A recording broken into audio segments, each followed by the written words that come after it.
والسلام: اللهم بارك لنا في شامنا ويمننا. وقال أيضا: إن الله تكفل لي بالشام وأهلها. نحن بالشام نعيش بفضل الله ثم بركة دعاء النبي صلى الله عليه وسلم. عن زيد بن ثابت قال: قال رسول الله صلوات ربي وسلامه عليه: طوبى للشام، طوبى للشام. فقلنا: لأي ذلك يا رسول الله؟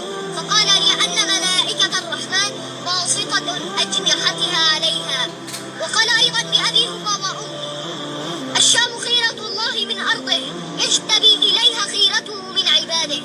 نحن نعيش في خير البقاع، فمن صبر ظفر. سيقوم الشام من تقوته حاملا رسالة الإسلام العظيم، ليسحق الروس والمجوس المعتدين، وينتصر على الروافض والنصيرية المجرمين، وما ذلك على الله بعزيز. قال عليه الصلاة والسلام: إذا فسد أهل الشام فلا خير فيكم، ولا تزال طائفة من أمتي منصورين لا يضرهم من خذلهم إلى يوم القيامة. اللهم إنا نشهدك أننا بالشام ماكثون، مرابطون محتسبون صابرون، فأنجز لنا وعدك بالنصر يا جبار يا قهار.